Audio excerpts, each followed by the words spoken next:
Boa tarde. Eu quero começar dizendo que todas as vezes que eu venho a essa igreja, eu sou muito honrado, muito mais do que eu mereço. A começar pela maneira como o pastor e as pessoas que estão envolvidas na direção da igreja me tratam, o respeito com que eles me tratam, o respeito que vocês me tratam.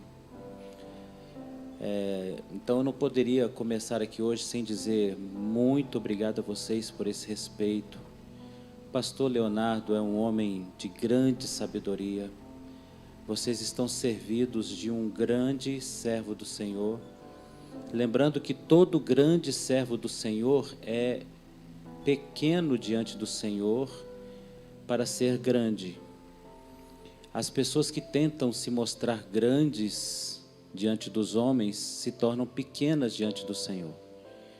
E que o pouco convívio que eu tenho tido, algum convívio que eu tenho tido com o pastor, eu tenho percebido que ele se posiciona sempre como se deve posicionar, aos pés do Cristo. E por isso ele é o homem que ele é. Eu o admiro, já disse para ele, e ele não acreditou, e pastor, não mente, que eu fico copiando as pregações dele, mas ainda bem que isso aqui não está sendo transmitido, né? Aí eu copio a pregação dele e digo que Deus falou comigo, mas é verdade, Deus falou comigo por intermédio dele. Vocês estão muito bem servidos, e eu quero dizer, pastor Leonardo, que todas as vezes que eu subo neste altar, desde que o Senhor assumiu aqui, eu vou embora muito edificado. Eu venho muito grato e volto muito edificado. Eu cresço, os nossos bate-papos nos acrescentam muito. Ontem nós ficamos até 2h30, tirando dúvidas, conversando entre nós, trocando figurinha do álbum, né? Mais ou menos até isso, né, pastor? E a gente sempre sai muito edificado, muito edificado. Então eu quero agradecer ao Senhor pelo convite, pela confiança de deixar que eu use esse lugar, que eu sei que para o Senhor é um lugar especial, para Deus é um lugar sagrado, é um lugar importante. Eu quero agradecer a vocês, irmãos, que saíram de casa ontem, saíram hoje, poderiam ter feito a opção de qualquer outra alternativa, de lazer ou de entretenimento, mas preferiram estar aqui para ouvir algo que às vezes pode até tocar e machucar você, mas é preciso às vezes tocar e machucar para a gente poder crescer. Então eu agradeço muito a sua presença. Aquele encontro de ontem, eu vivi um problema muito grande aqui em cima. Eu falei com o pastor, eu preparei o estudo, mas eu vou deixar o Espírito Santo me conduzir. E ele conduziu e atrapalhou o meu programa todo. Então o que eu fiz, irmãos? Eu gravei, cheguei no hotel e gravei todo o estudo de novo. Passei slide por slide, gravei lá no hotel e postei para o pastor o link que ele vai disponibilizar para você, de explicações que eu não dei porque o ambiente nos levou para outro caminho. Amém? Então o pastor depois pretende disponibilizar o link para que você possa guardar no seu computador, possa acessar quantas vezes você quiser e tenha a aula de ontem no seu computador. Você deve ter comprado, adquirido uma apostila. Eu disse a vocês que eu não irei ler a apostila e não irei ler, mas ela carrega uma série de informações que dizem respeito aos assuntos que a gente vai tratar aqui hoje. Em especial, eu quero convidar você para abrir a sua apostila. Embora nós não iremos ler a apostila, eu gostaria que olhássemos a página de número 18, para que vocês entendessem o que a gente propôs com os nossos encontros. O livro de Apocalipse não é um livro fácil de compreensão. Amém? Então eu vou convidar você a abrir a Bíblia comigo várias vezes, para você entender do que vamos falar. Na página 18, tem uma Bíblia picada em 4 partes. Percebe? Eu decidi pegar o livro de Apocalipse, na conversa que tivemos, e dividir o assunto em 4 assuntos, em 4 propostas que a gente considera assim, fundamentais que você soubesse sobre o livro do Apocalipse. Na primeira parte, a gente iria falar sobre o encontro com Jesus que está em Apocalipse, que foi nosso encontro de ontem. Tentar fazer com que você entenda e compreenda que o Cristo que está no céu te aguardando não é o bom moço de Nazaré, não é o servo sofredor, não é aquele que está na cruz, não é aquele que é bondoso homem, mas ele é o terrível Deus sobre tudo. O grande amigo dele, o melhor amigo dentre todos os discípulos dele, no qual ele deitava sua cabeça sobre ele, sobre os ombros dele, que é João, ao vê-lo, reconheceu que era o Filho de Deus, mas não era do mesmo jeito que ele estava se postando diante de João, pelo que ele caiu como morto, temendo, terrivelmente temendo, com temor terrível, e o próprio Jesus toca nele e diz: coloca-te de pé, porque eu preciso de você vivo agora. Tudo que você vir, você vai contar como você viu. Essa é uma diferença da profecia clássica para a profecia apocalíptica. Se você quiser anotar, a profecia clássica é uma profecia onde o profeta ouve Deus falar. Ou quando Deus mostra alguma coisa, Deus mostra e diz o que ele deve dizer diante daquilo que ele viu. Esse é o típico da profecia clássica, onde o profeta repete aquilo que Deus falou. Na profecia apocalíptica, Deus mostra e o profeta vê e diz o que viu. E isso muda tudo, porque ele precisa trazer para o mundo humano, físico, as coisas sobrenaturais. E ele traz um desenho em forma de escrita, de palavras.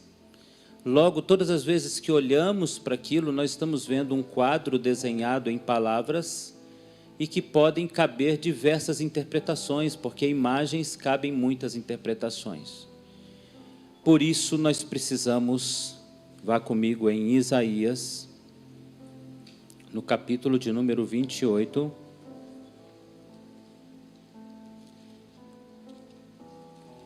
Por isso, nós precisamos entender o que o Senhor fez na Bíblia, para que as pessoas, lendo, tenham tanta dificuldade em ler, em compreender. O Senhor faz uma pergunta ao profeta, ou por meio do profeta, no capítulo 28 de Isaías, no verso 9. Ele pergunta assim: a quem, pois, se ensinaria o conhecimento? A quem se daria a entender o que se ouviu? Acaso aos desmamados, aos que foram afastados dos seios maternos? Então ele vai dizer: porque é preceito sobre preceito, preceito mais preceito, regra sobre regra, regra mais regra, um pouco aqui, um pouco ali. O que Deus está dizendo por meio do profeta é o seguinte: a quem eu darei a capacidade de compreender o que eu revelei? Porventura darei isso ao desmamado do seio? E ele diz: não, antes eu vou montar um grande quebra-cabeças. Um pouco aqui, um pouco ali, regra mais regra, para que só por meio de inspiração do Espírito de Deus a pessoa possa montar esse quebra-cabeças. O que parece estranho é o Senhor dizer: não darei o meu conhecimento ao desmamado. Na realidade, essa é uma referência ao nome dele, do Deus eterno. Um dos nomes do Deus eterno é El Shaddai. El Shaddai é uma palavra formada por 5 letras, e no hebraico cada letra é uma palavra. E é uma palavra que possui até 7 significados diferentes e que podem ser ditas em 21 ocasiões diferentes, significando coisas diferentes. Se nós temos El Shaddai, Aleph Lamed, Shin Dalet Yod, nós temos 5 vezes 21 palavras. Então, o que o Senhor está dizendo é o nome dele aqui. Então, deixa eu dizer qual é o nome que está aqui. El Shaddai, que significa o Deus Todo-Poderoso da montanha, que guarda Israel, alimenta o seu povo e o amamenta. O seu alimento é suficiente. Ele olha e vigia a casa de Israel e é guardião de suas portas. É isso que significa El Shaddai. Então ele é o Deus que amamenta e o seu alimento é suficiente. Então ele está dizendo: a quem darei o meu conhecimento? A alguém que não mama mais, não bebe mais do leite do meu alimento? Não. Eu darei o meu conhecimento a quem bebe direto da fonte do meu alimento, se sustenta a partir de mim. E ele diz que na Bíblia ele escondeu os mistérios dele em forma de um grande quebra-cabeças. Um pouco aqui, um pouco ali, regra mais regra, mandamento mais mandamento. Agora eu convido você a abrir comigo a sua Bíblia mais uma vez. Nós vamos caminhar agora com a Bíblia em alguns versos. E nós vamos em Mateus capítulo de número 24. O tema do nosso encontro é o último capítulo da humanidade. E eu disse ontem para vocês que se nós fôssemos dizer quando começou o fim dos tempos, preste atenção nisso, quando começou o fim dos tempos, a resposta seria quando Lúcifer caiu. Ali começou o fim dos tempos. Iniciou-se uma contagem regressiva para o fim dos tempos da intervenção e interferência de Lúcifer, que vai se chamar Diabo, Satanás, Abaddon, Apolion. Se nós perguntássemos quando para nós começou o fim dos tempos, começou quando a igreja foi inaugurada. Quando a igreja foi inaugurada no ano 27, ano Domini. A partir daquele momento, a contagem regressiva se iniciou para a volta do Cristo. Se você me perguntasse qual forma ou qual é a volta do Cristo que você se refere, eu diria a volta do Cristo chamado arrebatamento. Porque Cristo volta em 2 momentos. Ele volta para se encontrar com a igreja e os salvos nos céus, e depois termina essa volta ao término de uma celebração chamada Bodas do Cordeiro, onde ele estabelece aqui o seu reino. Então ele chega primeiro para o seu povo e depois para o mundo. Quando é que começou a contagem regressiva para a volta de Cristo para o seu povo? No ano 27, ano Domini, ou depois de Cristo. Quando vai se encerrar esse tempo? No dia do arrebatamento, que fecha-se a janela da graça, inicia-se a janela do juízo. Ali encerrou-se então o período para a volta do Senhor. Se você me perguntasse então, pastor, se tentássemos colocar isso em horas, quantas horas da formação da igreja até a volta de Cristo a Bíblia poderia pontuar em um relógio? João pontuou isso em 1 hora de relógio. Amém? Se nós, então, pastor, tivéssemos olhando para esse relógio hoje, quanto tempo desse relógio já andou para a volta do Senhor Jesus? Hoje, os cientistas dizem que faltam 100 segundos para que acabe a última hora. Os cientistas dizem isso. E nós vamos tentar apresentar isso para vocês. E se você me perguntasse, pastor, então nessa última hora, existe uma forma da gente descrever isso em capítulos? Sim. Os capítulos estão descritos no livro do Apocalipse. E se você me perguntasse, qual capítulo está contido nos últimos minutos para a volta de Cristo? Mateus 24. Por isso nós chamamos esse capítulo de o último capítulo da humanidade. Vamos ler Mateus 24 e vamos a partir do verso de número 9. E eu quero que você grave mais palavras, marque mais palavras na sua Bíblia. Então sereis atribulados. O que está escrito aí? Então sereis atribulados. Marca isso. Do verso 9 ao 14, nós falamos ontem que o Senhor definiu esse período do 9 ao 14 como então virá o fim. Olha o final do verso 14. Então virá o fim. Então do verso 9 ao 14 são os sinais para o fim. Qual é o fim? O arrebatamento da igreja é o fim. É o fim do tempo da igreja na terra. Não é o fim do inimigo. O fim do inimigo dar-se-á ao término do governo milenar de Cristo em Apocalipse capítulo 20.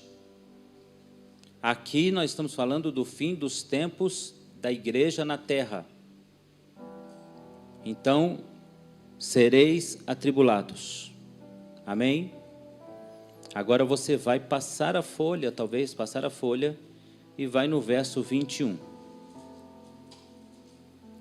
Então o Senhor começa dizendo que o início do fim, ou dos últimos instantes da humanidade, antes do arrebatamento, começa com tribulação.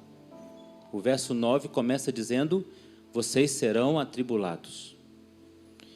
Então, o sinal para o fim da humanidade, para o arrebatamento da igreja, inicia-se com tribulação. Só que essa tribulação, ela vai se agravando, se agravando, se agravando, se agravando, a níveis insuportáveis. Quando esses níveis estiverem quase no ponto da insuportabilidade, então o Senhor arrebata a sua igreja. E inicia-se então um período chamado período de grande tribulação. Verso de número 21.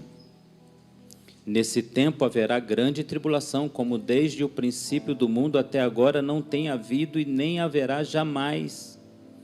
Não tivesse aqueles dias sido abreviados, ninguém seria salvo, mas por causa dos escolhidos, tais dias serão abreviados. Então agora olha para mim, que nós vamos tentar fazer isso num caminho, entendendo a Bíblia aqui, para você se localizar. A última hora começou quando a igreja foi formada. O último capítulo começa com os sinais de tribulação. Qual é a tribulação referida no verso 9? Voltamos então até o verso 9 e vamos ver o que o Senhor chama de tribulação. Sereis atribulados, vos matarão, sereis odiados de todas as nações por causa do meu nome. Perseguição religiosa. Nesse tempo, muitos hão de se escandalizar, trair e odiar uns aos outros. Levantar-se-ão falsos profetas e enganarão a muitos. Por se multiplicar a iniquidade, o amor de muitos se esfriará. De quase todos. De quantos, irmãos? Quase todos. Risca isso na tua Bíblia. Quase todos irão ter o seu amor por Deus e pela fé esfriados. Aquele, porém, que perseverar até o fim será salvo.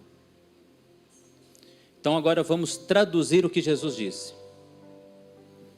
O início do fim é tribulação na igreja. Qual é a tribulação que a igreja vai viver? Uma perseguição externa que vai promover dentro da igreja um afastamento do crente do Senhor, em níveis cada vez mais intensos, a ponto do amor por Deus se esfriar. E há um versículo na Bíblia que o Senhor Jesus disse: vindo o Filho do Homem, porventura achará fé. Situações vindas de fora da igreja pressionariam a igreja a um esfriamento. Quais são estas situações fora da igreja que promoveriam o esfriamento? São diversas as situações, mas eu quero que você perceba este sinal. Por quê? Olha para mim para você entender o que eu vou dizer. Se nós tivéssemos uma fronteira, estabelecêssemos um lugar onde nós disséssemos: até aqui a vida é normal, daqui em diante a vida é tribulação, e depois disso grande tribulação e a vinda do Senhor. Para ilustrar isso, eu vou colocar essa mesa como sendo a fronteira entre uma vida normal e a tribulação. E aquela planta seria a fronteira para a grande tribulação. Até 50 anos atrás, talvez um pouco menos, a igreja estava aqui, para a fronteira da tribulação. Hoje a igreja está aqui, na fronteira da tribulação. E estamos muito próximos da fronteira da grande tribulação. Muito mais próximo do que você possa imaginar. Eu disse ontem que dos sinais que o Senhor deu para a igreja se preparar para subir, 100% deles já se cumpriram. Dos sinais dados para o mundo e para Israel, 1% falta. E 1% do que falta diz respeito a tudo aquilo que vai acontecer daquela fronteira para frente. Então, agora nós vamos entender algumas passagens bíblicas. Por exemplo, no livro de Apocalipse. Vamos lá em Apocalipse capítulo 1. Nós vamos compreender uma série de fatores que implicam na volta do Senhor Jesus. Se você me perguntasse: pastor, para onde eu devo olhar para saber que Jesus está voltando? Por que essa pergunta que eu faria essa pergunta? Sugeriria essa pergunta? Porque Jesus Cristo disse assim em certo momento: hipócritas, vocês olham para o céu e veem as nuvens, percebem a direção do vento e dizem: vai chover. E olham para os sinais do Filho do Homem e dizem que não sabem nada? Hipócritas, vocês olham o céu e sabem que aquela nuvem e aquele vento está trazendo a nuvem para a chuva. Assim como vocês sabem discernir os sinais dos tempos, vocês também saberão discernir os sinais da minha volta. Nós não saberíamos dizer a hora exata da volta do Senhor Jesus, mas o quanto está próximo, nós podemos dizer sim. Jesus Cristo usou uma metáfora para falar da sua vinda, e ele disse que ele viria como um ladrão. E ao dizer que ele vem como ladrão, ele disse: se o dono da casa soubesse a que hora da vigília da noite viria o ladrão, ele vigiaria sua casa para que o ladrão não entrasse em sua casa. Eu então vos digo, eu venho como ladrão. Então, muitos irmãos leem esse texto e interpretam assim, está vendo? Não dá para saber quando ele vem. Mas é exatamente o contrário que ele está dizendo.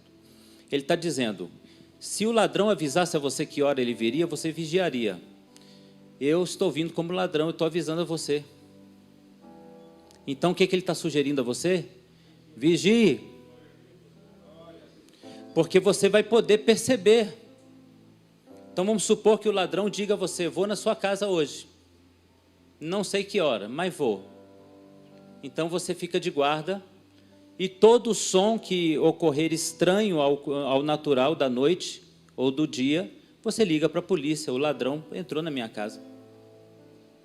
Pois o que acontece é que nós não estamos olhando os sinais. E se nós perguntássemos então, qual é o sinal que diria para nós, o Senhor está voltando, está vindo, os seus exércitos estão se arregimentando, se arrumando para a batalha. Para onde nós olharíamos? Para a igreja do Senhor Jesus Cristo. Para a frieza da igreja do Senhor Jesus Cristo. Porque lembra-se, o verso 9 começa dizendo, vocês serão atribulados. Tribulação levará vocês à frieza espiritual, ao afastamento de mim. E isso trará o Filho de Deus para levar o remanescente. É a frieza da igreja que vai atrair Jesus para o arrebatamento daquele remanescente. Judas, o último capítulo antes de Apocalipse, vai nos dizer todas as características de uma igreja apóstata. E Judas vai dizer que todo o relato da pequena carta de Judas é um relato falando de homens que se dizem do Senhor e que se comportam como pessoas que não deveriam estar entre nós. O último capítulo antes do Apocalipse é o relato da apostasia da liderança da igreja. Vou repetir. O último capítulo antes do Apocalipse introduzir é o relato do esfriamento dos líderes, da liderança espiritual da igreja. E Judas vai dizer, são como nuvens que não chovem, são como árvores que não dão frutos, são peso em vossas festas. Ele vai relatar a apostasia saindo do altar. Aí nós entramos em Apocalipse capítulo 1 e caminhamos até o capítulo de número 3, e o que nós vamos encontrar é um Senhor andando pela igreja, repreendendo cada uma das igrejas. E a elas todas ele diz, eu tenho contra ti, eu tenho contra ti, eu tenho contra ti, e eu tenho contra ti também. E algumas até começam bem, mas terminam com a frase, eu tenho contra ti. Nós estamos vendo o juiz dos juízes dizendo, eu rejeitei a minha igreja. Por isso nós vamos passar a página do capítulo 3 e vamos encontrar no capítulo de número 4 um trono de Deus preparado. Por que o capítulo 4 apresenta um trono?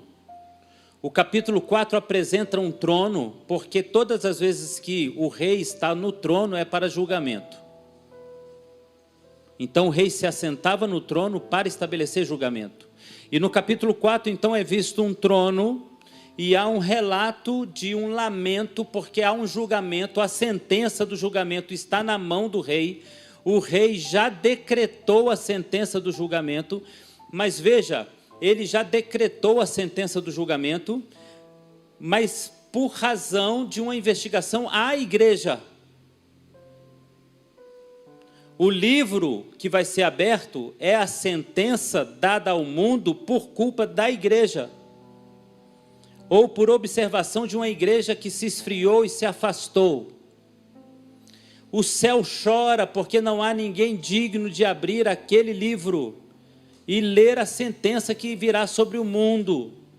Então aparece o Cordeiro de Deus, o leão da tribo de Judá, o que venceu a morte, e toma o livro da mão do rei e abre cada um dos selos. Por que são 7 selos? Quer anotar? Porque 7 significa perfeição e 7 testemunhos significa que 7 grandes seres testemunharam que aquilo é verdade. Aí você diria, não existem 7 grandes seres no céu, pastor. Não, existem 7 Espíritos de Deus. Seria o mesmo que dizer que toda a sabedoria do Espírito de Deus sondou a igreja e o mundo para dar aquele decreto e concluiu a cada selo que é autêntico aquele decreto. Os selos são os selos de qualidade, de identificação, de qualidade, como um produto, um automóvel que vai passando em cada setor e cada um especialista em um setor da fabricação do automóvel coloca um selo dizendo aprovado, aprovado, aprovado. Quando ele chega aqui, ele chega com a série de selos de aprovado e ele é vendido. Aquela carta passou pelo crivo do Espírito Santo. E a cada análise da santidade, da sabedoria, a longanimidade, a benignidade, a bondade, a mansidão e todos os 7 Espíritos de Deus analisaram a sentença e disseram, não tem outra saída. Essas sentenças são dadas em razão de uma igreja que se torna impotente. Agora eu convido você a abrir a sua Bíblia comigo mais uma vez, em Malaquias, no capítulo de número 2. E agora você vai entender que existem 35% de todo o conteúdo bíblico, 11.000 versos falando a mesma verdade.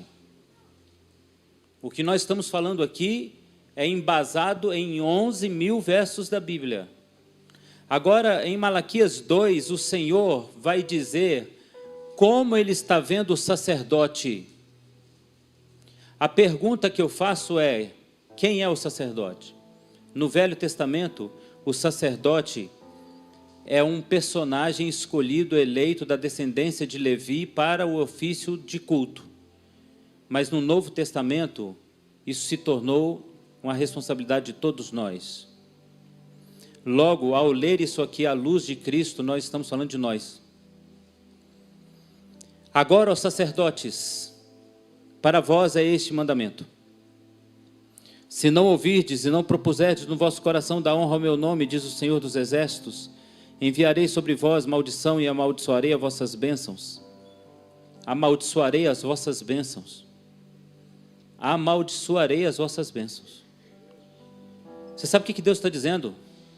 Que se o sacerdote não propuser honrar a Deus, quando ele abençoar, Deus vai fazer aquilo maldição. E ele continua dizendo, já as tenho amaldiçoado. Porque não propondes isso no vosso coração? Eis que vos reprovarei a descendência, atirarei excremento no vosso rosto, excremento dos vossos sacrifícios, e para junto destes sereis levados. Então sabereis que foi eu que enviei esse mandamento, para que a minha aliança continue com Levi, diz o Senhor dos Exércitos. Olha para mim. O Senhor está dizendo, no último livro, antes do início do Evangelho, que ele tem um problema sério com aqueles que o servem. Agora vamos virar a página da nossa Bíblia e vamos para Mateus capítulo 3. E agora nós vamos ver a mensagem de João Batista. João Batista está pregando no Rio Jordão, e ele está pregando a um auditório misto, ele não está pregando a um tipo só de pessoas, mas estão ali soldados, céticos, crentes, pessoas tentando resolver seus problemas, pessoas fiéis e pessoas infiéis, estão ali. E em Mateus capítulo 3, ele está pregando às pessoas que estão passando por ali. Amém? E o anúncio que ele está dando é, virá aquele que foi anunciado pelos profetas em breve. Agora, o que Jesus viria fazer? Verso 11. Vamos antes do verso 11, perdão. Versículo de número 7. Vendo eles, porém, que muitos fariseus e saduceus vinham se batizar, ele disse: raça de víboras, quem vos induziu a fugir da ira vindoura? Produzi, pois, frutos dignos de arrependimento. Não comeceis a dizer entre vós: temos por pai Abraão, porque eu afirmo que dessas pedras Deus pode suscitar filhos a Abraão. Está posto o machado à raiz da árvore. Aquele que não dá bom fruto será cortado e lançado no fogo. Onde vai ser lançado, irmão? No fogo. Agora vamos continuar lendo para você entender o que ele está pregando no contexto que vem a seguir. Eu vos batizo com água para arrependimento, mas aquele que é mais poderoso do que eu, que vem após mim, cujas sandálias não sou digno de levar, vos batizará com o Espírito Santo e com fogo. Ele não está falando coisa boa. Ele está dizendo: raça de víboras, hipócritas, falsos cristãos, falsos crentes, falsos servos, falsos judeus, falsos hebreus, falsos religiosos, hipócritas, mentirosos, disfarçados, caras de pau. Eu batizo aquele que se arrepende com água para a salvação, mas quem vem após mim é mais poderoso do que eu, e eu não posso nem me abaixar para desatar as suas sandálias. Ele batizará vocês com água, os arrependidos, e com fogo, raça de víboras. Ele não está falando do fogo do Espírito Santo. Vamos continuar lendo para você entender. Ele tem na sua mão a pá e limpará completamente a sua eira, recolherá o trigo no celeiro, mas queimará a palha no fogo inextinguível.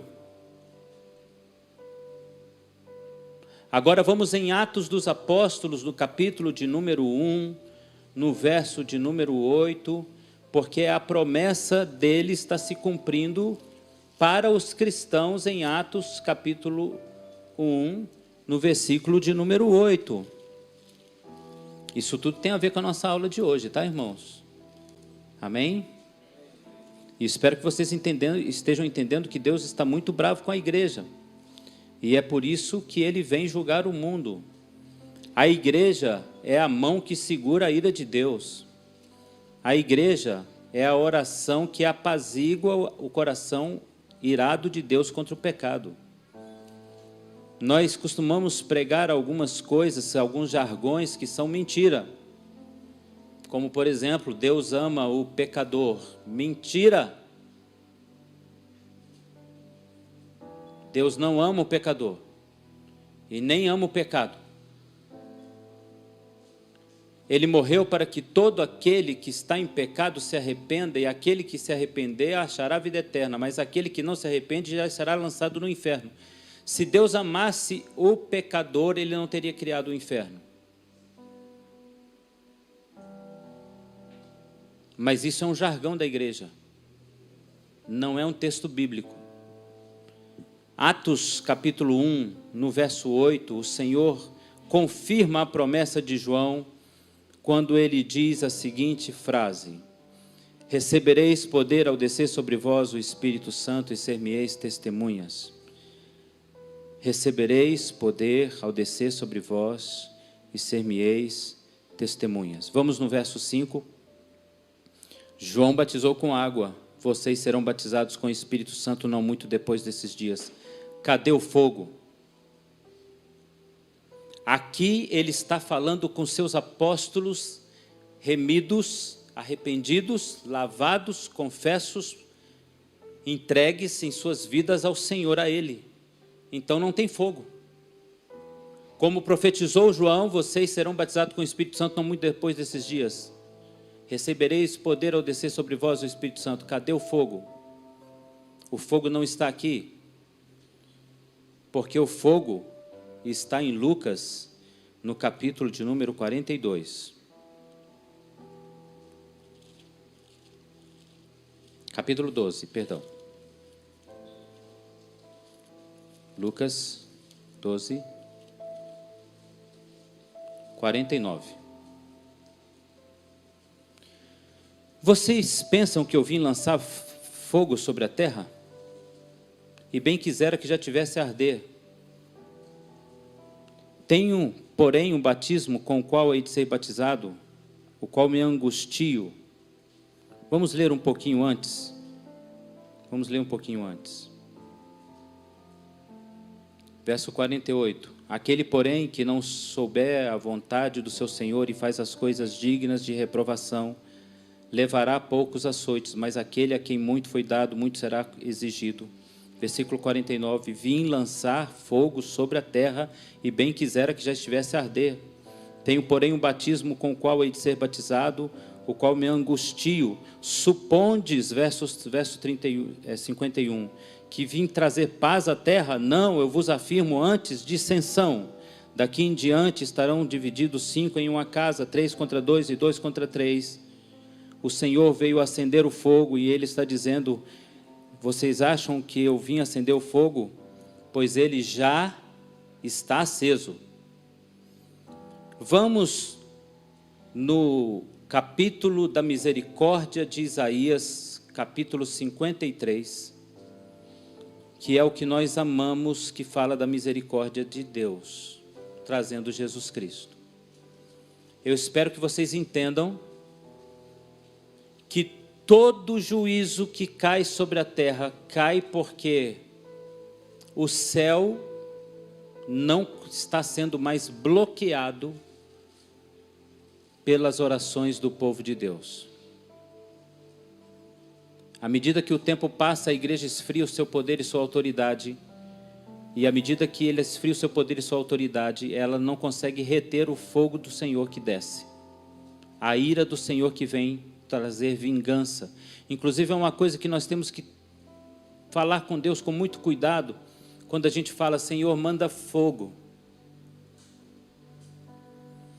Eu digo porque há o sentido do fogo de aquece meu coração, mas aqui há também o sentido do fogo faz justiça. E às vezes você fala: Senhor, manda fogo, e Ele manda. E aí você pergunta: Senhor, o que aconteceu com a igreja? Sumiu todo mundo. Eu mandei fogo. O apóstolo Paulo diz que nossas obras seriam provadas pelo fogo, e aquelas que fossem boas, aprovadas, seriam purificadas, mas as que fossem palhas seriam queimadas e extintas. E o Senhor Jesus diz que a obra de cada um de nós será provada no fogo. Então cuidado quando você pede fogo, porque ele pode vir, e aí você corre um sério risco. É como pedir ao Senhor para manifestar sua glória. Vem aqui, Senhor, e manifesta a sua glória. Cuidado, Ele pode vir, e a glória dele pode ser demais para você suportar. Se você não tiver uma vida digna, você não vai suportar. Agora, para que veio Jesus de Nazaré? Para que Jesus Cristo de Nazaré veio? Quem creu em nossa pregação, porque ele foi subindo como renovo, 53. Diante dele uma raiz de terra seca, não tinha aparência nem formosura. Olhando para nós, nenhuma beleza víamos que nos atraísse. Era desprezado, mais rejeitado dos homens, homens de dores. E a história continua e continua com o sofrimento até o padecimento e morte do Senhor, e morte terrível, e morte de sofrimento, e morte de angústia, e morte terrível. Amém? Agora olha para mim. Quem permitiu isso no seu filho? Adonai. Por que Adonai permitiu isso no seu filho? Porque ele passou a representar todo o pecado. Se o Deus eterno permitiu no seu único filho o mais severo castigo, porque ele representou o pecado, o que ele permitirá àquele que não aceita ser seu filho e pratica voluntariamente o pecado? Vamos agora a Isaías 61. O anúncio de Jesus: eu cheguei. E a gente chora, né? Jesus está aqui. Aleluia. Não é bênção isso? Talvez. Talvez. A visita de Jesus pode não ser boa para muita gente. Jesus visitou o templo e virou a mesa dos cambistas. E chamou um grupo de sacerdotes de sepulcros pintados de cal. Chamou um grupo de sábios de hipócritas e mentirosos. Vem aqui, Senhora, pode ser um perigo para nós. Vem me visitar hoje aqui. Espírito vem. Espírito vem. Espera aí, Espírito, espera um pouquinho, deixa eu consertar minha vida. Porque Ele é santo. E Ele não suporta o pecado, o erro, a sujeira, a imundície. E se Ele vem, Ele é fogo que consome. Então cuidado. Isaías 61. Porque o Espírito do Senhor, Deus, está sobre mim, porque me ungiu para pregar boas novas aos quebrantados. Diz amém, irmão. Amém. Isso é a parte que a gente gosta. Enviou-me a curar os quebrantados de coração. Diga amém. Amém. Proclamar a libertação aos cativos. Amém. Da liberdade aos algemados. Amém. Apregoar o ano aceitável do Senhor. Amém. E também o dia da vingança do nosso Deus. Amém. Amém. Misericórdia. Ele não veio fazer só o bem, Ele veio trazer o bem ao necessitado e trazer a vingança do nosso Deus. Então o que acontece, irmãos, é que a igreja aos poucos vem perdendo a sua capacidade de deter, de reter, de segurar a ira do Deus Todo-Poderoso. Uma igreja que ora e o milagre não acontece, pode ser sinônimo de uma igreja que perdeu intimidade com Deus e não é mais ouvida. A palavra de Deus diz: os meus ouvidos não estão tampados para não te ouvir, e nem os meus olhos fechados para não te ver. Contudo, o pecado faz separação entre nós. Arrependa-te. Em outras palavras, eu não tampo o ouvido, mas eu fecho a porta. Estão entendendo isso, irmão? Tomara. Porque a Bíblia foi escrita para crente, ela não foi escrita para ímpio. Então tudo que está aqui não é evangelístico. É repreensão a nós. Então vamos falar um pouquinho da igreja? 2 Timóteo capítulo 3. E se eu não conseguir passar os slides, eu vou gravar de novo no hotel e mando para você. Mas eu acredito que vai ser muito mais interessante você perceber tudo que está acontecendo e abrir seus olhos. Amém? Você concorda comigo? Sabe, porém, isso? Nos últimos dias. Nós estamos falando de quanto tempo? Qual tempo? Os últimos dias. Quando começou os últimos dias? Quando a igreja foi criada. E quando se aproxima os últimos dias, com a igreja se apostatando da fé. Então ele está falando da apostasia. Amém? Sabe isso, nos últimos dias sobrevirão tempos difíceis. Quem acha que o tempo está fácil, levanta a mão. Porque eu estou precisando conhecer uns camaradas que o tempo está fácil para me dar uma força. O seu dia está difícil? Coincidência? O meu também, eu acho que nós estamos nesse tempo aqui. Os homens serão egoístas, avarentos, jactanciosos, arrogantes, blasfemadores, desobedientes aos pais, ingratos, irreverentes, desafeituados, implacáveis, caluniadores, sem domínios de si, cruéis, inimigos do bem, traidores, atrevidos, enfatuados, mais amigos dos prazeres do que amigos de Deus, tendo aparência de piedade, negando-lhes, no entanto, o poder. Foge deles. Agora, de quem que Paulo está falando? Da igreja. Agora vamos em Apocalipse, capítulo de número 3. As 7 cartas às 7 igrejas dizem respeito a igrejas que existiram de verdade. Amém? 2. a qualidades de crentes que existem dentro da igreja. Então existe aqui o crente Laodiceia, o crente Filadélfia, o crente Éfeso aqui.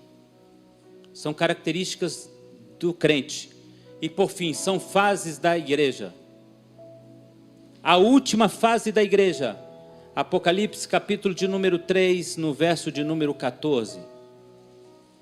Essa é a última fase da igreja. Ao anjo da igreja de Laodiceia. Quem é o anjo aqui, irmãos? É o pastor, é o mensageiro. É ele. Aquele moço ali. O anjo da igreja de Laodiceia. Sou eu. O Senhor escreveu aos pastores da igreja dos últimos dias, dizendo: estas coisas diz o Amém. Testemunho fiel e verdadeiro, o princípio da criação de Deus. Eu conheço as tuas obras. Olha para mim, irmão. Eu conheço. Não vem brincar comigo aqui não. Eu conheço você. Eu sei o que você faz no secreto. Eu sei a intenção do seu coração. Eu sei o que você pensa. Eu sei o que você faz com o seu namorado escondido. Eu sei o que você assiste na TV sozinho. Mesmo apagando depois lá a busca. Eu sei o que você viu no celular, mesmo vendendo ele ou jogando ele no rio depois. Eu sei o que está na tua mente, o que está no teu coração, no teu intento. Olha o que continua dizendo. Sei que você não é quente e nem frio. Ah, quem dera você fosse crente ou frio. Haveria restauração para você. O crente da última fase da igreja é inconstante. Isso é coincidência ou eu estou nessa igreja, pastor? Inconstante. Basta que ele tenha a sensação de que Deus não lhe atendeu e ele não fará o que deve fazer. Basta ele entender que Deus não deu o que ele precisa e ele não vai servir ao Senhor mais. Basta um culto não se parecer com o que ele gosta e ele vai para outra igreja, porque a igreja virou fast food. Não é o Senhor quem tem aberto igreja, são especialistas em comunicação e marketing que têm aberto igrejas. A mensagem da igreja não é mais cruz. A mensagem da igreja é todo um conjunto de tecnologia para chamar a atenção e alegrar o auditório. O Senhor virou um palhaço no palco para fazer você sorrir. O Senhor virou o entretenimento para você sair daqui motivado. Ele virou o cara que faz stand-up. E o pastor é um grande pregador de stand-up para fazer você sorrir e sair daqui vitorioso. Porque se você prega a cruz, você diz, vou para outro lugar, está difícil ficar aqui. Mas o Deus verdadeiro, fiel, único, santo, justo, ainda levanta aqueles que dizem, eu vou falar da cruz, e se você não quiser ficar com a cruz, há uma porta de saída que é a mesma que você entrou. Porque melhor é pregar para um grupo que vai subir comigo, do que encher a igreja de um grupo que vai descer comigo.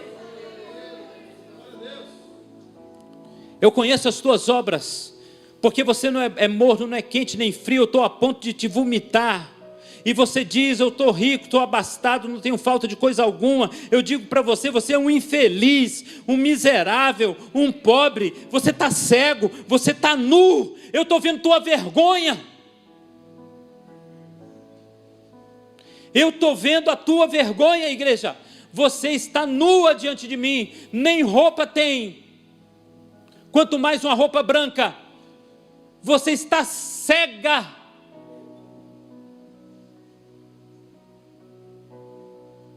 Eu passeio entre vocês e vocês não me veem.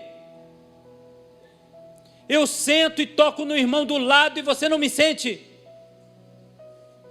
Eu encho o coração do pastor e você fica feito uma pedra de gelo. Você está cego, nu e é um desgraçado. E aqui é no sentido de ausência de graça. O Senhor então diz: aconselho para você, ou a você, que compre colírio para os teus olhos, uma roupa branca, e que corrija as coisas. A essa igreja, o Senhor diz: basta, não quero ouvir vocês. No Velho Testamento, então, o Senhor vai dizer: eu reprovo as suas festas, eu tenho um nojo das suas festas, eu reprovo a sua música, eu tenho um nojo dos seus manjares, eu não suporto as suas celebrações, eu não suporto o seu teatro, eu não aguento mais vocês, e por causa disso, o mundo vai pagar por conta de vocês, porque eu mandei vocês para proteger, salvar, pregar, libertar, sarar, curar, ide por todo mundo, pregar o evangelho, liberte o cativo, expulse o demônio, cure o enfermo, seja poder, seja autoridade, seja réplica de Cristo, deixa Cristo brilhar na tua cara, pareça-se com Ele, e onde você colocar a planta do teu pé, eu serei contigo. Coloco palavra na tua boca, se você não souber falar na língua, eu ponho a língua nova na tua boca. Eu falo a língua que você precisar falar, eu falo a língua do céu, eu falo a língua da terra. Se você entrar na Rússia, você vai pregar em russo. Se você entrar na Inglaterra, em inglês. Se você entrar em qualquer país desse mundo, eu coloco palavra na tua boca. Mas a igreja não buscou isso. E porque a igreja não buscou isso, então o Cordeiro se levantou e pegou o livro da sentença e disse: não tem jeito, eu tenho que ler essa sentença. O Espírito Santo de Deus havia vasculhado essa sentença antes. Vocês entendem isso, irmãos? O Sefer, que é o rolo,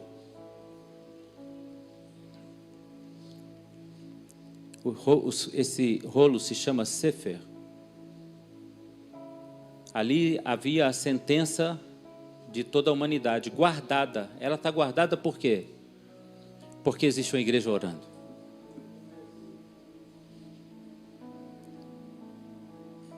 Então o Senhor diz: por amor a esse meu povo eu vou esperar um pouco. O Espírito Santo vasculhou tudo, e os 7 selos são os 7 Espíritos de Deus que disseram: certo, certo, certo, não tem saída. Estava na mão do Pai esse livro. Não era para ser aberto, porque havia uma igreja orando. Havia uma igreja como Paulo, Pedro, que clamava ao Senhor e dizia: tem misericórdia. E ele ouvia. Mas agora não tem mais uma igreja para bloquear isso. Então os selos são abertos. Amém? Diga misericórdia. Diga de novo: misericórdia. Porque eu estou falando de você, irmão. Uma coisa interessante é que quando a gente prega, parece que a gente está falando de outra pessoa, mas é de nós.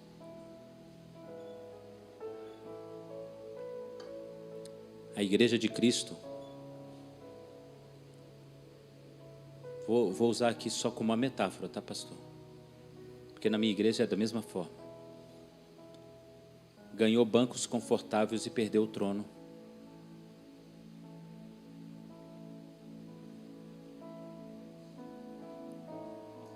A igreja de Cristo comprou equipamentos maravilhosos e perdeu a adoração que estava dentro dela.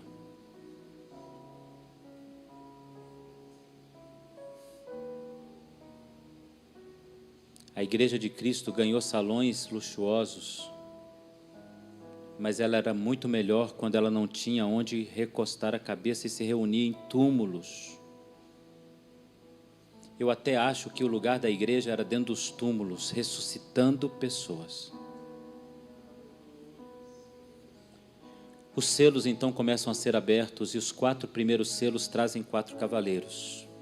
Eu acho que eu vou ter que gravar de novo no hotel, pastor. Deixa eu explicar para vocês os 4 cavaleiros. Os 4 cavaleiros do Apocalipse não são 4 cavaleiros que saem e fazem uma obra e vão embora. Eu tenho que explicar uma guerra medieval para você entender como funciona. Na guerra medieval, um exército se colocava em um monte, o outro exército em outro monte. E eram milhares de soldados, 200 mil, 100 mil, 50 mil, 20 mil. Não havia um processo de comunicação entre eles, entende? Então havia um agrupamento de 10 mil escudeiros, 20 mil arqueiros, 15 mil cavaleiros e assim por diante. O rei tinha que ter uma maneira de dizer que era hora daquele grupo todo sair para a guerra. Como ele fazia isso? Cada cavalo tinha uma determinada cor e uma bandeira. Quando aquele cavaleiro passava, o indivíduo identificava a cor do seu batalhão e ele ia para a guerra. Então eu vou fazer aqui uma suposição que um rei gritasse: arqueiro! Então o cavaleiro saía com a sua bandeira de uma determinada cor e todos os arqueiros olhavam ao longe de: somos nós, somos nós, somos nós. Preparavam seu arco e flecha e porque o rei deu a ordem.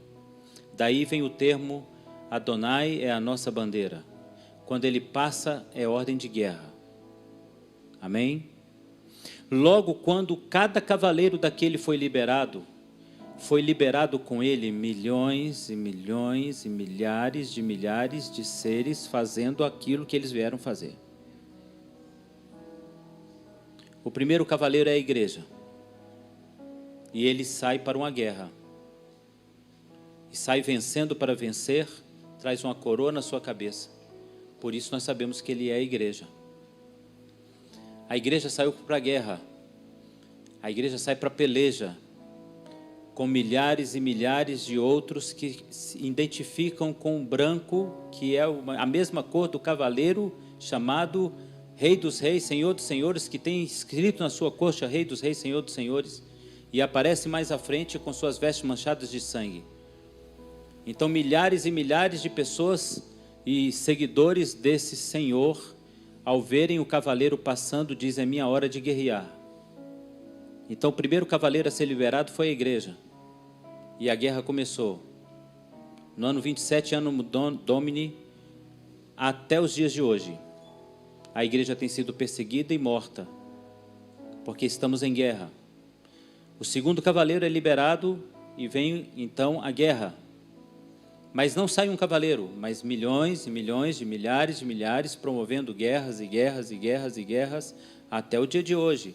Isso vai até o dia do arrebatamento da igreja. E cada vez agravando-se mais. Guerra traz um outro cavaleiro, que é o preto, que vai trazer a fome, a escassez e a necessidade. E são milhares e milhares de anjos destruindo a natureza, acabando com o alimento, trazendo fome, trazendo escassez. E aí vem o quarto cavaleiro, que é o amarelo, trazendo pragas. Esse é importante. Abacuque. Pastor, pelo horário, eu acho que eu vou ter que gravar a aula. As perguntas. Abacuque, no capítulo de número 3.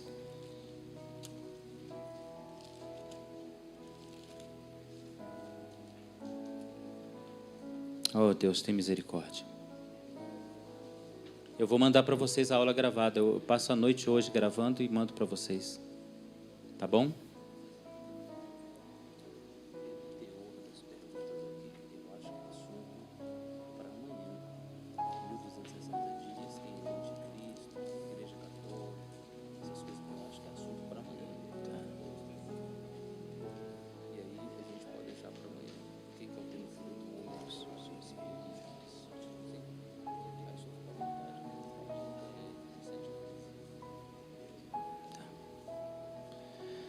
Irmãos, Abacuque capítulo 3. Uma vez eu estava ouvindo, eu estudei história, e eu me lembro de um professor dizendo que a história é contada pelas pessoas importantes, por isso a história é contada pelo ponto de vista de quem tem interesse ou tem o poder para contar do seu jeito. E é um fato. Quem está no poder conta a história. A gente vive a história, né? E a história relata que houve uma pandemia no mundo, na Europa. Mas se existe algum professor de história aqui dentro, sabe que nunca houve uma pandemia. Porque a pandemia, ela precisa ter a característica de ser universal. E é a primeira vez na história que existe uma pandemia. Certo? Que achávamos que já estávamos em processo de solução dela. Israel, há pouco tempo atrás, havia liberado os céus para visita. Fecharam tudo de novo. Porque o vírus passou por uma nova cepa e ele está se propagando novamente, mais grave do que a que vem contaminando as pessoas até agora. A máscara que está no teu rosto está denunciando Abacuque, capítulo 3, que diz assim, verso 3. Deus vem de Temã, do monte de Parã vem o santo. A sua glória cobre o céu, a terra se enche do seu louvor. O seu resplendor é como luz, raios brilham de sua mão. Ali está velado o seu poder. Risca o verso 5. Adiante dele vai a peste, e a pestilência segue os seus passos. Antes do Senhor chegar, a peste chega primeiro. Anotou aí? Depois da peste, ele faz tremer a terra, sacode as nações, esmigalha os montes primitivos. Os outeiros eternos se abatem. Os caminhos de Deus são eternos. Anotou isso aí? Anotou? Antes do Senhor chegar aqui, a peste chega primeiro. Agora vamos em Apocalipse. No capítulo de número 18.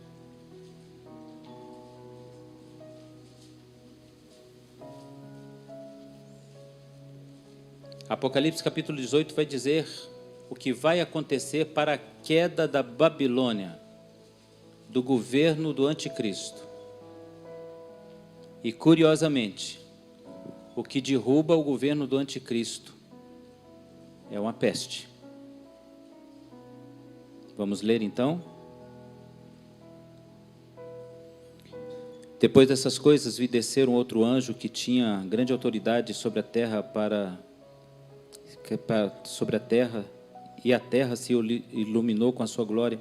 Então exclamou com grande voz, dizendo: caiu a grande Babilônia, tornou-se morada de demônios, covil de toda espécie de espírito imundo, esconderijo de todo gênero de árvore imunda e detestável. Por todas as nações tem bebido do vinho do seu furor e da sua prostituição, e com ela se prostituíram os reis da terra e os mercadores. Verso 4. Ouvi outra voz do céu dizendo: retirai-vos dela, povo meu, para não serdes cúmplices dos seus pecados, para não participardes dos seus flagelos, porque os seus pecados se acumularam até o céu. Deus se lembrou dos iníquos que ela praticou, atos iníquos que ela praticou. Daí vem retribuição também contra ela. Pagai-lhe em dobro, segundo as suas obras, o cálice que ela misturou em bebidas, e misturai dobrado para ela, quanto a si mesmo se glorificou e viveu em luxúria. Versículo 8. Por isso, em um dia só sobrevirão flagelos, morte, pranto, fome, e será consumida em fogo, porque o poderoso Senhor julgou a terra. Chorarão e se lamentarão sobre ela os reis da terra, que com ela se prostituíram com a sua luxúria. Versículo 10. Conservando-se longe dela, por medo do seu tormento, dizendo: ai de ti, grande Babilônia, cidade poderosa. Versículo 11. E sobre ela chorarão, prantearão os mercadores da terra, porque ninguém compra sua mercadoria. Versículo de número 13. nem canela, nem especiarias, nem unguento. Versículo 14, o fruto sazonado da sua alma, tanto apeteceu, se apartou de ti. Versículo 15, os mercadores dessas coisas, que por meio delas se enriqueceram, conservar-se-ão longe pelo medo do tormento que está em ti, fazendo-a chorar. Versículo de número 17, em uma hora ficou devastada tamanha riqueza, e todo piloto, e todo aquele que navega livremente, os marinheiros, e todos que labutam no mar, conservam-se longe dela, vendo a fumaça e o incêndio e a dor com que gritam daquela cidade, a grande Babilônia. Lançaram pó sobre sua cabeça, e choraram, e prantearam, e gritaram, ai da grande cidade, que se enriqueceu com tudo que possuíam os povos e os navios do mar. Versículo de número 20, exultai sobre ela, ó céus, e vós santos, os apóstolos e profetas, porque Deus julgou aquela cidade. O que o capítulo está dizendo é: todo mundo se afasta da Europa, porque uma grande peste vem sobre ela, e os navios não querem parar para não voltar com a praga que está sobre ela, e todos os pilotos voltam e fogem dela, porque não querem pisar nela, pela praga que está nela, não querem trazer. E a fumaça da maldição que sobe se espalha sobre toda ela, como a nuvem de uma praga, e ninguém tem coragem de pisar lá. Fecharam Roma, fecharam a Europa, fecharam a Babilônia, fecharam o mundo para o mundo, e todos se esconderam com medo da praga que estava sobre a Babilônia. O Senhor está perto de voltar.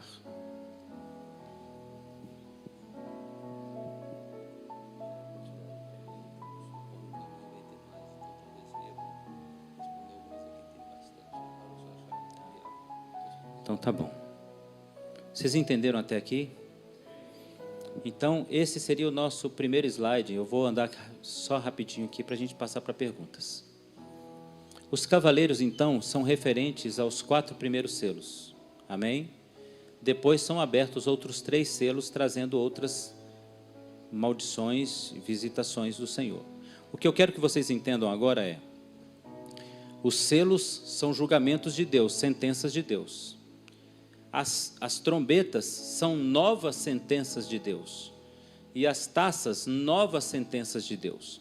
É como se o mundo fosse julgado por 3 crimes e condenado em cada um deles a uma sentença. Logo, quando uma sentença está sendo cumprida, o criminoso vai a julgamento e recebe outra sentença, e depois ele vai a julgamento e recebe outra sentença. Então nós vamos entender que os selos vão se estender até o dia do arrebatamento. As trombetas serão tocadas simultaneamente aos selos, e a única coisa que resta somente para o tempo da grande tribulação são as taças da ira do Senhor. As taças são as únicas sentenças que só se cumprirão em um período de 7 anos que ocorrerá na grande tribulação. Mas até lá, a humanidade sofrerá os 7 selos e as 7 trombetas. Eu gostaria muito de falar dos 7 selos e das 7 trombetas, mas eu acredito que não vai dar tempo. Mas ali é para vocês entenderem. Os selos vão acompanhar do período que o Senhor disse que não é o fim, que é o fundamento, a fundação da igreja, até o arrebatamento, e as trombetas serão tocadas no período que se aproxima ao arrebatamento, até o arrebatamento. Então vamos andar mais um pouquinho. Então nós vamos encontrar os selos e as trombetas tocando aqui, quando de repente nós temos o período chamado grande tribulação. A igreja é arrebatada, a igreja verdadeira é arrebatada, há uma igreja que fica, e então nós temos as taças sendo derramadas, e aí vem o grande trono branco, o julgamento final e o estado eterno. Nós vamos ter que parar por aqui por causa do nosso horário, e eu vou abrir espaços para perguntas. Eu não sei se eu as leio, pastor. Se eu leio, ok. E aí a promessa fica, irmãos, eu vou responder todas. Aquela que eu não souber, eu digo, não sei, está respondido. Mas eu vou prometer a vocês aqui, em nome de Jesus,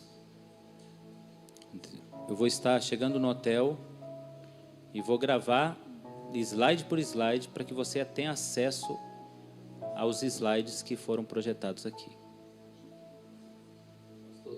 Pastor, tem 3 perguntas aqui, são diversas entre si, mas é o mesmo contexto. Sim, pastor. E a mesma curiosidade. Queremos saber sobre os papas negros e qual a influência deles na atualidade, e também o papel da Igreja Católica nesse contexto do Apocalipse. Papa Negro é o nome que se dá ao padre que lidera os jesuítas. Desde Inácio de Loyola, a instituição dos jesuítas não reconhece o papado como legítimo. Então, os padres jesuítas se vestem de batina preta. O líder desse grupo jesuíta, desde Inácio de Loyola, é chamado pelos jesuítas de Papa Negro, porque o Papa se veste de branco, naturalmente. Bem, na realidade, quem governa a igreja é o Papa Negro, e não o Papa que está no trono. Geralmente, é a instituição de Inácio de Loyola, que é associada à maçonaria, que banca o banco que é responsável pela manutenção e sustentabilidade financeira do Vaticano e do Banco do Vaticano, que determinam quem sobe ao trono ou quem desce ao trono. Recentemente elegeram um jesuíta para ser papa, que é o Francisco.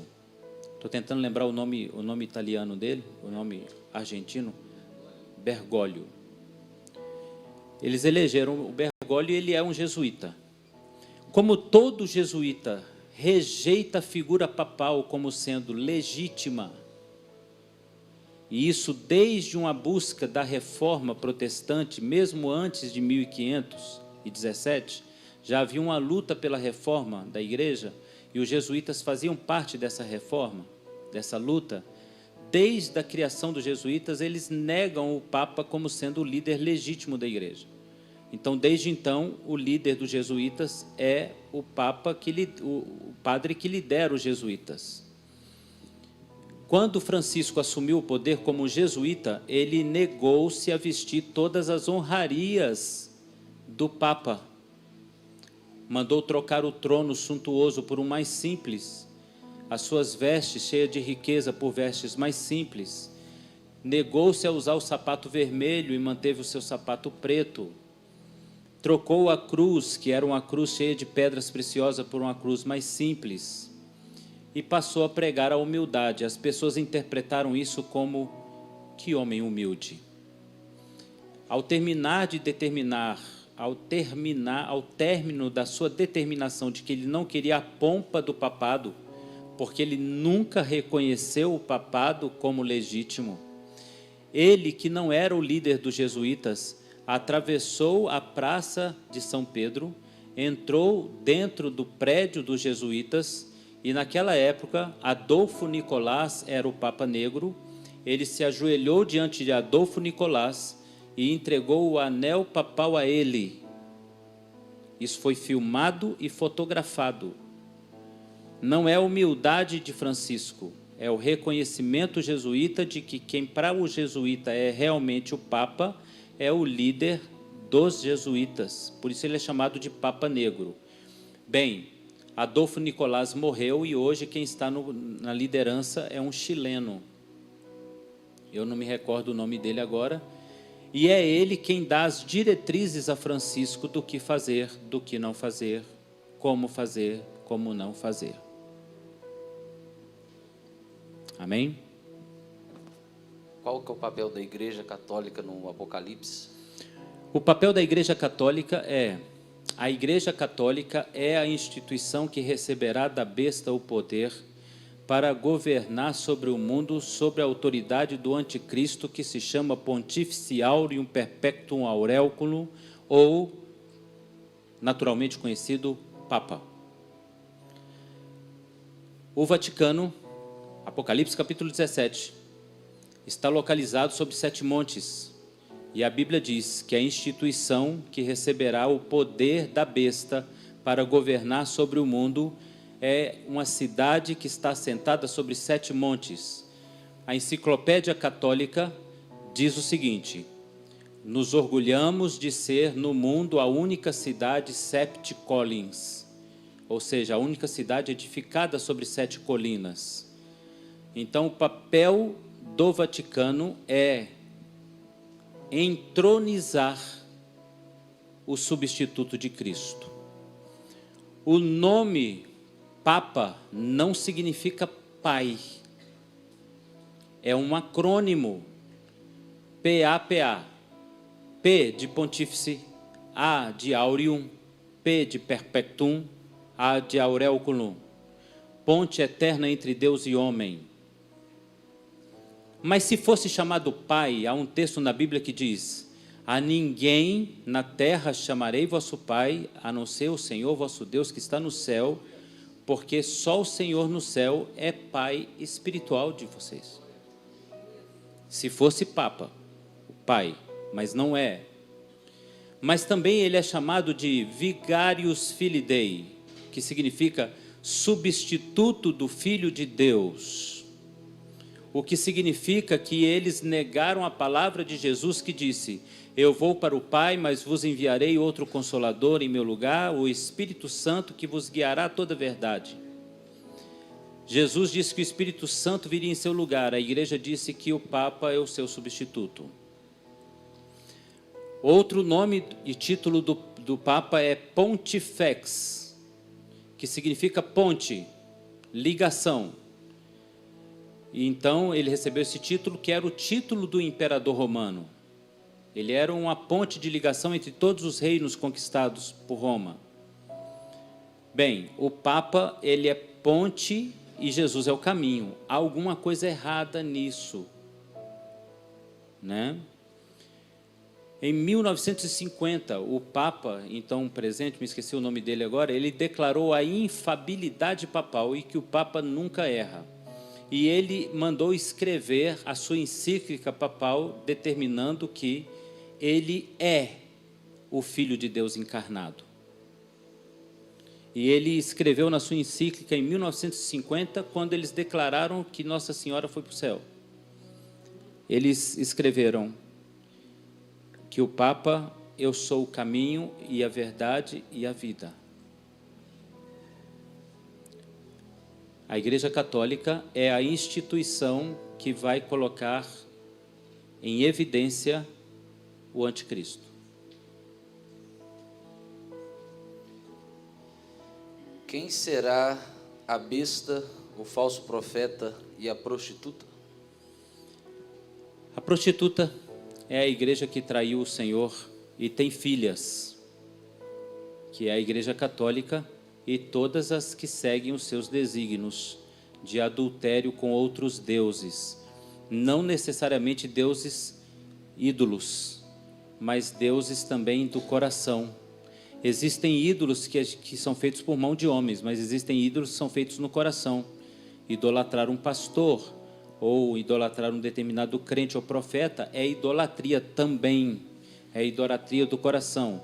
Então, a prostituta, ela é a igreja que adulterou com outros deuses, vários outros deuses, feitos por mãos de homens e não feitos por mão de homens. A Bíblia diz que essa meretriz tem filhas, ok?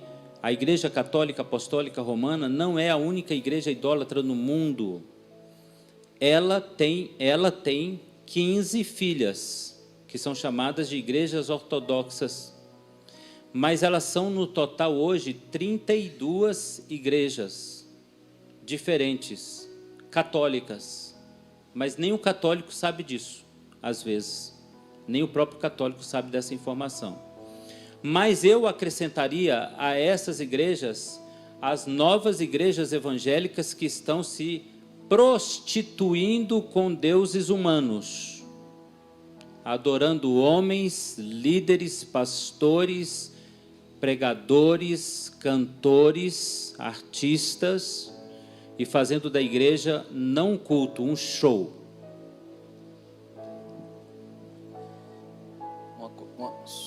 Uma coisa interessante, pastor, aí já é falar que momento que a Igreja Católica vai ofertar o anticristo e para qual fim, pelo menos inicial, ele vai servir. Em que momento? Que a igreja vai ofertar o anticristo ao mundo. A sua pergunta falou de quem é a besta, né?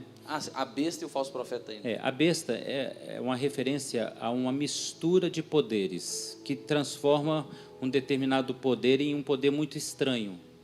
Então, é uma mistura de poderes místicos. A gente poderia chamar isso de ecumenismo. Então, a besta é a ideologia de Satanás, que vai dar a um determinado governo chamado prostituta, que é uma igreja, o seu poder. E vai dar ao líder dessa igreja, que vai se chamar anticristo, a sua autoridade e capacidade de fazer sinais e prodígios para enganar, se possível, os eleitos de Cristo. Quando ela fará isso? Bem, segundo as Escrituras, quando ela tiver no trono o 8º rei. Aí você perguntaria, bem, a igreja católica, o senhor está dizendo que pode ser a igreja, e isso é dito desde Martim de Lutero, pode ser a igreja que vai trazer o anticristo? A igreja católica tem um rei? Vocês nunca viram no trono dele? Na realidade, existem 7 tronos no Vaticano para ele, e aonde ele vai existe um trono, porque ele é coroado. A pergunta é, Apocalipse capítulo 17 disse que João estava em uma posição histórica onde ele disse: 5 reis existem, 5 reis vieram, 1 existe, 6 reis vieram, 1 existe, 1 está por vir, e ele é o 8º. O 8º é um dos 7, e ele será o anticristo. Ele estava em algum lugar onde já haviam vindo 6 reis, ele estava vendo o 7º, e o que viria depois dele seria o anticristo. O Vaticano tornou-se uma instituição monárquica com a Segunda Guerra Mundial, um documento chamado Tratado de Latrão, assinado por Mussolini, o ditador italiano, que doou aquele território do Vaticano para a Igreja Católica. Daquele momento em diante, o Papa passou a ser coroado. Existe uma basílica em Roma, que eu tive a oportunidade de conhecer, a Basílica de São Paulo, onde foi colocado lá uma profecia bíblica que conta um determinado número de possíveis líderes daquela igreja, que quando chegasse ao último líder, viria o fim. Quando eu estive lá, o Papa era o Ratzinger. Faltavam 2 vagas. O Ratzinger era o 6º rei desde que o Vaticano foi criado. Depois dele veio Francisco. A profecia de Apocalipse 17 diz: são 7, 6 vieram, 1 está por vir, e o que vier é ele. Ele disse isso vendo o 7º, olhando o 6, e o próximo seria o anticristo. Se nós estivermos corretos quanto a essa colocação histórica, estamos esperando só o 7º assumir o poder.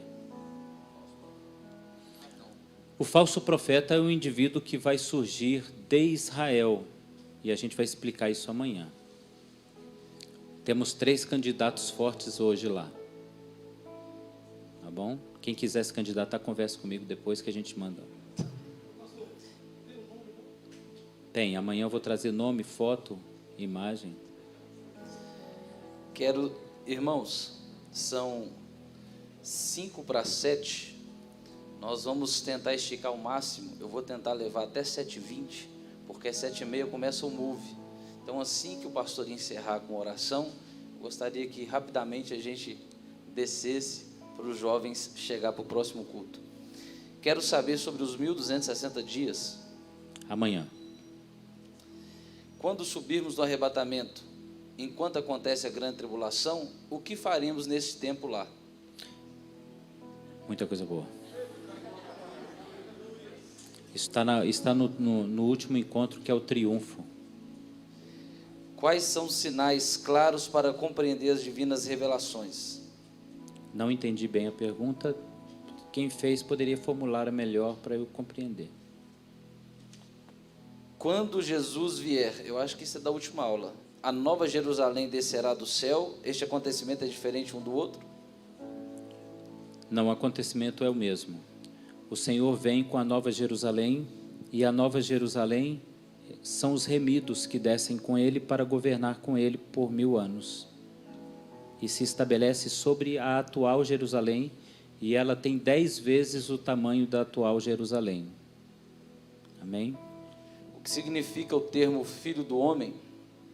E que significa que Jesus tem a natureza humana, que ele é filho nascido homem. E isso é importante na nossa fé, porque se Jesus não fosse nascido como homem, nós estaríamos aqui perdendo o nosso tempo. Jesus veio como homem para mostrar o caminho da redenção por meio da fé, vencendo o pecado como seres humanos, replicando suas atitudes, conseguiríamos os seus resultados. Se ele não fosse homem, a sua obra salvífica não teria poder algum. Algumas instituições ao longo da história, pseudo-cristãs, tentaram tirar de Cristo a sua humanidade e foram consideradas hereges por causa disso, porque se você tira a humanidade de Cristo, você quebra a coisa mais importante que nos liga a Cristo, o fato dele ter sido humano, e assim nos compreende e venceu o mundo como ser humano e disse para nós: façam como eu fiz e vocês também vencerão o mundo. Glória a Deus. Por que o sinal está escrito na coxa? Sinal de Jesus. Porque nós estamos falando de um fardamento de um soldado a cavalo. É por isso que a farda, a armadura de um soldado protege os seus pés, protege o pescoço do cavalo e a sua perna, a sua coxa. E o resto da armadura, para que ele tenha mobilidade, né? Você já imaginou o cara montar no cavalo com a armadura? Então, da cintura para baixo não há uma armadura, só da cintura para cima, do cavaleiro. Ao colocar-se sobre o cavalo, no pescoço do cavalo, há uma proteção para o cavalo não ser acertado com a espada ou algum objeto cortante, e a sua perna também é coberta com um metal reluzente para proteger a sua coxa. Ali escreve-se o nome da sua posição, do seu governo, para que os outros soldados saibam com quem estão lidando. No caso de Jesus está escrito: Senhor dos senhores, Rei dos reis, General dos generais, o Todo-Poderoso. Após o arrebatamento da igreja, haverá salvação para os gentios ou só para os judeus? Sim, haverá salvação após o arrebatamento, durante a grande tribulação e durante o milênio, como também haverá condenação nos 2 tempos. O pastor disse que mais ou menos 50 anos estávamos na vida normal, entre aspas, e agora estamos próximos da fronteira da grande tribulação. Poderia nos descrever cotidianos ou eventos que diferenciam a fronteira que beira a tribulação para o momento atual que estamos? Sim. O tempo que eu considero normal é o tempo em que Israel não entra no contexto de interferência histórica. Israel volta para a terra em 1948, em 1947, declara-se nação independente no dia 14 de maio de 1948, e depois da Guerra dos 6 Dias, no ano de 1967, Israel entra no cenário mundial, interferindo diretamente na vida da igreja e na história.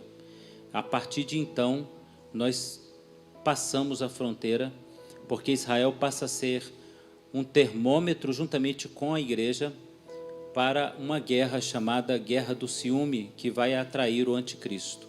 Então, essa guerra ela vem sendo preparada nos últimos 50 anos, em razão do Estado de Israel existir, e por essa razão, há 50 anos, nós estamos atravessando essa fronteira para a tribulação. Pastor, porque o senhor acabou de dizer isso, seria interessante o senhor falar do premier que acabou de assumir o Estado de Israel, o Naftali, e qual que é a proposta dele, e o que os muçulmanos foram lá na mesquita esses dias. Então, uma informação que vocês devem ver na televisão, Benjamin Netanyahu foi, durante alguns mandatos, primeiro-ministro de Israel. Em Israel, o sistema de governo é parlamentarista, então ele foi o primeiro-ministro muitas vezes. Ele é um radical extremista. O seu partido Likud é um partido a favor da invasão das terras palestinas e dos territórios ocupados na guerra de 1978. Ele tinha como ministro de defesa Naftali, vou lembrar o sobrenome dele agora, Bennett. Naftali Bennett, eu acho que é esse o nome dele, depois conferem para mim aí. Bennett, né? Naftali Bennett, ele era o ministro da defesa de Israel do governo de Netanyahu. Só que o Netanyahu era linha dura. De repente, ele começou a fazer alguns acordos de paz e o Naftali não concordou com isso, porque o Naftali é extremamente radical, o seu partido é extremo radical ortodoxo. Eles são a favor não só da invasão dos territórios ocupados, como da destruição completa, total, dos invasores palestinos e outros povos. Eles querem o território da Cisjordânia, a parte que eles conquistaram na guerra de 1978, os territórios conquistados em 1967, ele quer tudo, ele é linha dura. Só que para ele ganhar, ele precisava de um apoio, porque o seu partido lhe daria um número de votos insuficiente, ele precisava de 62 votos para ser eleito. Então ele fez uma aliança com o Partido Muçulmano. Ele se aliou a um partido muçulmano no parlamento para ser eleito. Foi eleito. A primeira providência que ele tomou foi anunciar que ele dividiria o seu governo em 2 anos, ele governando, e 2 anos os muçulmanos governando. Você imaginou o muçulmano governando Israel? Segunda providência dele foi cercar Israel, a fronteira de Israel toda, com tanques de guerra e com exército.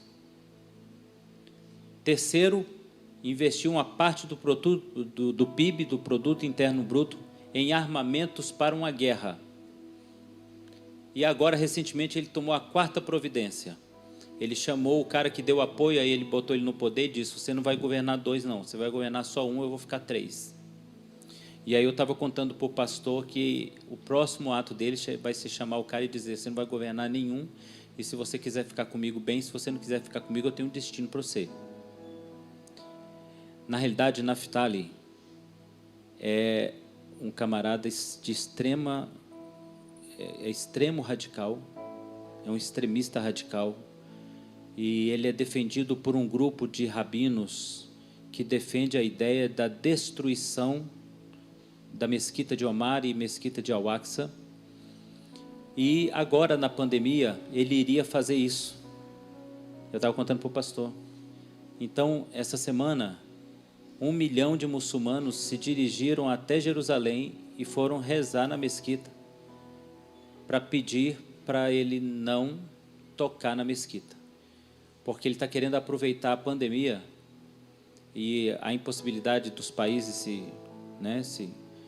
se degladiarem e invadir aquilo lá e colocar o templo lá. Lembrando que o templo já está pronto, totalmente pronto, e que em 4 ou 5 meses ele é erguido. Ok? Então, se ele tomar essa decisão, em 4, 5 meses ergue o templo. O templo é o sinal da vinda do anticristo.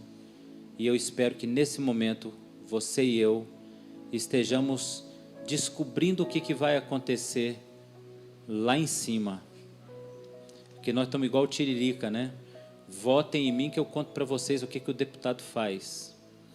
Então eu vou dizer para você, se santifique para você depois contar para os irmãos que ficou o que vai acontecer lá na bodas do Cordeiro. Aleluia. E aí, pastor, a última pergunta é: quando o anticristo vai ser reconhecido? Não, o que ele fará para ser reconhecido como autoridade máxima mundial? Ele não será reconhecido por todos, tá? Não serão todos que vão reconhecer. Haverá um grupo sempre resistente ao anticristo, ok? Mas o ato dele, que vai colocar o mundo a favor dele, será uma guerra chamada Guerra do Ciúme. A Guerra do Ciúme, agora você vai juntar os pontos e vai perceber onde é que nós estamos na história. A Guerra do Ciúme é uma guerra travada entre os muçulmanos e Israel pelo templo. Quando essa guerra for travada, o anticristo vai se levantar com seus exércitos e aliados, que são nações representadas por 10 reinos, e vai juntar um exército incontável para defender Israel. Israel irá aclamá-lo Messias, na guerra chamada Guerra do Ciúme, que é a guerra pelo templo.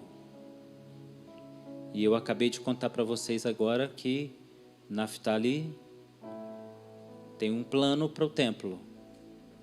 Os muçulmanos foram lá em número de quase 1 milhão, 500 mil só no platô do templo, orando, pedindo para que não aconteça isso, porque vai haver uma guerra.